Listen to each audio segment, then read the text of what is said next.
It's just upgrading the trenches. And it's something that Dave Gettleman said he was going to do specifically on the offensive side of the football. We want to get the hog mollies. He kept saying hog mollies. It kind of became this little running joke between Giant fans, but that never really happened. Yes, he drafted Andrew Thomas with a top 5 pick, but there were still plenty of draft picks and plenty of players within the draft who were like, you still need to invest in the offensive line.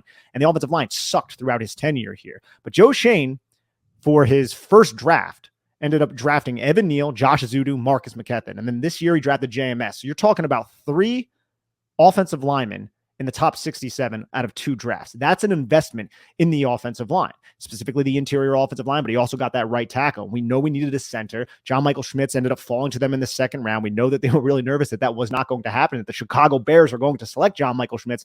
Luckily, that did not materialize. Then you got to think about the defensive line as well. This past season, the defensive line sucked. The Giants couldn't do all that much about upgrading the defensive line. They didn't have a lot of cap because of the prior regime, as you already discussed. But now you were able to get A'Shawn Robinson, which we all kind of thought was a pipe dream when that came up because the Giants had already signed Raheem Nunez-Roches Nacho. But they got both of these guys. Those are 2 legit starters who can now rotate and be a significant upgrade over the players who were spelling Dexter Lawrence and Leonard Williams last year, the Justin Ellises of the world, the Ryder Andersons and players like that. And I like Ryder Anderson, but A'Shawn Robinson and Raheem Nunez-Roches would start on any other football team more than likely. And now you have that as your 4 interior defensive linemen. That is a complete and utter upgrade over the 28th ranked rushing defense last year in terms of yards allowed. And we also know that the rushing yards allowed, it's not always on the interior defensive line room, but the Giants struggle with power gap. It's going to be much harder for these offenses to run counter, to run power gap off tackle when you can't block down on that 4-eye technique. You can't block down on that 4 technique. And now that edge can really keep that rushing lane narrow, maybe spill everybody out to the overhang, the apex, and the alley defenders. So now you're elongating the rushing path instead of letting them get north to south. And that's something that we saw last year against a lot of zone rushing teams. We saw it against Seattle, and we saw it against the Tennessee Titans. But the power gap ones were an issue because the 4 techniques and 4 eyes were just getting washed out, specifically when Dexter Lawrence was not out there and the first team was not out there with Leonard Williams, and when Nick Williams was also on the team before the bye week, before he suffered the pec injury. So upgrading the interior defensive line and the offensive line is the 5th best thing on my list that Joe Schoen has done, and I think he's done a great job early in his tenure. Yeah, you nailed this one, Nick. I have the same thing as my number 5, my 5th best move by Joe Schoen, trench investments. And like I said earlier, this is the most important thing he's done, but it's not the number 1 move ranked for us because we're ranking based on value and based on how he's differentiated himself versus other general managers. But having said that, he's on the right path. You need to invest in the trenches. It can be boiled down to something as simple as, and I'm glad that me and you agree on this, Nick, because we might not, and there might be, other ways to go about it technically, but we both agree and we're pretty strong in our stance that building the interior offensive and defensive lines out is the best way to win football games. Overall, you need to find the quarterback. That's most important, at least for me. And then trenches. And then the rest can fall into place. Receivers can play better than you expect when there's good offensive line play. Corners can play better than you expect when there's good defensive line play. Linebackers can play better than you expect when there's good defensive line play. But one thing that and running backs can play better than you expect when there's good offensive line play. But one thing that you just don't see happening all that much is quarterbacks and receivers and running backs playing that great when there's bad offensive line play. And you don't really see corners playing that great when there's no pass rush. Some corners do, Sauce Gardner, but they have a pass rush. I mean, it's really the lifeblood of everything. I'm glad he's done it, Nick. You went over the importance of the run defense, so I'm going to focus a little bit on the offensive line here. And I just want to go over something that I find very interesting because in the past, we've heard from those Giants fans who have a different memory of what went down that Jerry Reese invested in the offensive line. Why is this so important why are you making a point to say that Joe Schoen used 3 picks in the top 67 overall in just 2 draft classes? Jerry Reese did the same. It didn't work because he didn't find the right guys. But this is a bad memory of what actually happened.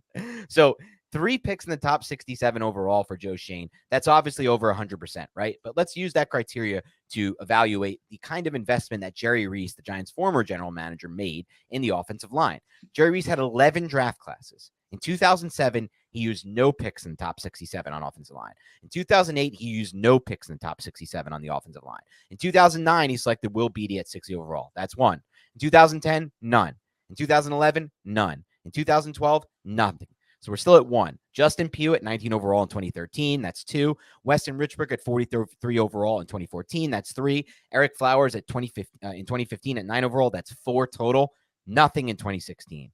Nothing in 2017. Remember, that was famously when he picked Evan Ingram over Ryan Ramczyk and TJ Watt. So that's 4 total picks in the top 67 in 11 draft classes for Jerry Reese. Just 36% of his draft classes did he use even one pick in the top 67 overall. Joe Schoen's already done it in 100% of his draft classes, and he's done it twice in one class. So you cannot compare those two. There is no comparison mathematically or in reality. Anything that you would use to compare is not based in fact. So I do appreciate that Joe Schoen has said, I don't care. We need to invest in this offensive line. And he's done it despite having, Nick, an elite left tackle already on his roster that he luckily, he fortunately inherited. So he knew that. It didn't matter. He still understood the importance of investing in this offensive line early on. We saw it in this class. We saw it in last class. And I think we're going to continue to see it moving forward. I think that's an excellent point, Dan. But I want to ask you, and I know this is kind of deviating from what we're discussing. Let's go back to 2017 for a second. How freaking mad were you that the Giants drafted Evan Ingram over 2 Wisconsin Badgers who ended up being, and you didn't know this at the time, ended up being like all pro type players? Yeah. I'll say this. TJ Watt, I wasn't as advanced as a football mind at the time because it was 2017. I hadn't really been doing film work yet. I was just like a big football fan. And so I used in my head at the time, I was still one of those fans who was like, TJ Watt, 3-4 outside edge rusher. The Giants are running a strict 4-3. I don't know if this is going to work out. I don't know if it fits because I knew he was special. At Wisconsin, he was special. He was a special player. Like, then again, all those kind of outside linebackers produced in that Leonard system, but he was still like, you could tell he was special. So Watt was a weird one for me because of that 3-4-4-3 garbage. And now, like, if I look back at it now, I'd be like, I don't care what system he could play in. Like, you'll figure it out. Just he will rush the passer. Ramczyk was a weird one because he kind of like transferred in from Wisconsin Whitewater late, was a tight end, then he became a tackle, had injuries even at Wisconsin. That was the big factor was the injury profile at Wisconsin. So it's part of why he fell so far in the draft. Obviously, the Saints did a great job scouting him, and they're like, the injuries aren't going to continue. They're luck-based, and they were right. And he's had some injuries, but I mean, everyone has injuries. But yeah, at the time, I don't think I was as mad as I, looking back, you can realize how bad of a decision that was. Because if they had Ramczyk right now, or they wouldn't have had to draft Neal and they could have drafted Garrett Wilson, or if they had TJ Watt right now, you can go on and on here talking about how much of an impact those players would have made. The butterfly effect of one decision. It really is. Because if you added Ramczyk, who would have known what would happen to the end of Eli Manning's career with Daniel Jones? There's so many things that would have changed. You could have added Ramczyk and signed Andrew Whitworth in that same offseason. They had that opportunity. Whitworth said, I wanted to go to the Giants. We didn't get a call. We called their agent. Jerry Reese wasn't interested. They signed Brandon Marshall instead. You put Andrew Whitworth at left tackle, and then he was, Super Bowl left tackle for the Rams. You put him at left tackle, Ryan Ramczyk at right tackle. Who knows what would have happened with Eli? You're right. Who knows? And Odell. Think about it. Maybe Eli would have been able to get the football to Odell Beckham Jr. He would have never complained and been petulant and acted the way he did, and then he would still be with the New York Giants. But again, the whole team would be different. Everything would be dry. Yeah, everything changes. The butterfly effect. The injuries might have not happened for Beckham and all those things, but that's life. That's football. And the Giants didn't make those decisions. Jerry Reese decided the way to win this thing is by giving Eli another weapon and going into a season with Eric Flowers at left tackle and Bobby Hart at right tackle. Just mind-boggling decision. That when those things go down, Nick, you do get for a quick second in your brain, it clicks just for a second. You say to yourself, can I do a better job than this NFL general manager? You can't. You're wrong. There's so many things that are involved in the job that you have no idea how to do. You're not qualified for, and you would need to be walked through, like babied through. But in that moment, you're like, how the hell is it that hard to understand that you can't go into a season with Eric Flowers and Bobby Hart as your offensive tackles? But with a statue back there as well, an old statue. Such a depressing time back then. But now we're here. It's 2023. We have Brian Dable and we have Joe Schoen, and it's much better, much happier.